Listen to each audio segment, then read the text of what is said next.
Karavan hayatı. Denemeye çok hevesli olduğum ama asla cesaret edemediğim bir şeydi. Çünkü ben aslında arabaları hiç sevmem. Beni tutarlar. Küçük yerler beni strese sokar. Ev benim huzurlu alanımdır. Bıraksanız günlerce çıkmayabilirim. Ayrıca temizlik takıntım da vardır. Orada burada tuvalete girip duş alamam. Evimde de başka birinin yaşayacak olma düşüncesi beni çok gerer. Baktığınızda yola çıkmamak için bütün sebepler varken ben bunları çıkmam için gerekli olan nedenler olarak çantama atıp yola koyuldum.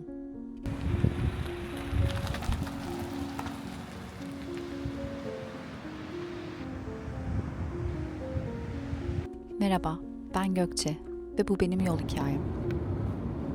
Kimseye çok da mantıklı gelmezken Hamburg'daki yaşadığımız evimizi alt kiracıya verip bir süreliğine yolda olmak üzere ayrılıyoruz ülkeden. Tam 2,5 aydır kiralık bir karavanın içinde yaşıyorum ve hiç bilmediğim ülkelerin şehirlerinin caddelerinde yürüyorum. Karavanla ilgili hiçbir tecrübemiz yok. Ben hayatında kamp yapmış bir insan değilim. Belli bir rotamız da, belli bir planımız da yok. Görmek istediğimiz yerler var tabii ama önceliğimiz de bu değil aslında. Peki o zaman neden? Benim yol hikayem aslında tam 7 yıl önce ülkemi arkamda bırakıp Almanya'ya göç ettiğimde başladı. Belki bu videonun hikayesi bu değil ama benim göç hikayem hayatımdaki birçok şeyin başlangıcı olduğu gibi karavanla yola çıkmamın sebeplerinden de biri. Göç etmek hiç bitmeyen ve belki de içsel olarak hiç bitmeyecek bir yolculuk. Sürekli bir bariyerden diğerine atlamak gibi. Getirdiği güzelliklerin yanı sıra tik atacağınız şeylerin listelerinin büyümesi, hayatınıza yeni eklenen korkular ve endişeler de cabası.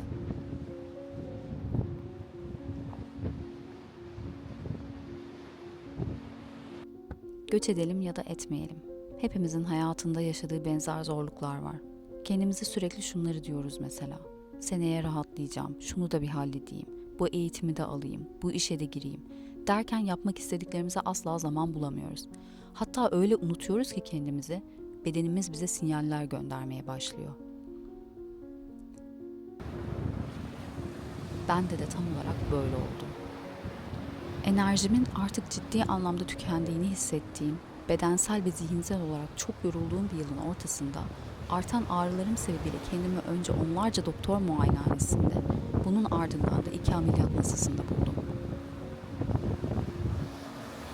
Bedenim aslında uzun süredir sinyaller vermesine rağmen tam 7 yıldır asla mola vermediğimle ameliyattan çıkıp doktoru beklerken yüzleştim.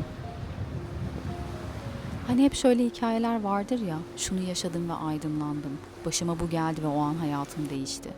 Ben bundan bahsetmiyorum ama bir şeylerin artık bazı durumlarda değişmesi gerektiğinin de farkındalığına varıyorum. Birçok şeyi korkularımdan dolayı ertelediğimi biliyorum. Yapmak istediğim çoğu şeyi de hayattaki diğer sorumlulukları öne alarak ertelemek zorunda kalıyorum. Hepimiz gibi. Bu farkındalıkla artık bunun üzerine gitmeyi seçiyorum. Çünkü hayat ne sadece tik attığımız günlük to-do listelerinden ibaret, ne de insanların bize neyi yapıp yapamayacağımızı söyleyebildiği bir oyun alanı. Ve anlıyorum ki kendi önüme bariyerler çektiğimde sadece korkularımın bana emrettiği gibi yaşıyorum. Ya da başkalarının yaparsın yapamazsın yargılamalarıyla. İşte bu yüzden bugün bu yoldayım. Sosyal medyada gördüğümüz süslü paket bir karavan hayatı değil benim öğrendiğim. Karavan hayatı size her gün kapınızı yeşile, denize açtığınız bir yol da vaat etmiyor bence. En azından benim yolculuğumda böyle değil. Evet, rahatça seyahat ediyor, çok güzel rotalar keşfediyorsunuz. Ama benim bu yoldan çıkarımım bunun çok ötesinde.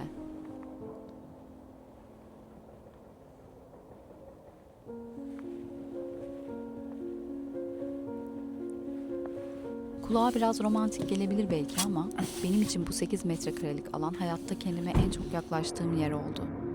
Günler bu minik karavanda uzadı, alanımız küçüldü ve kendimizle harcadığımız vakit arttı.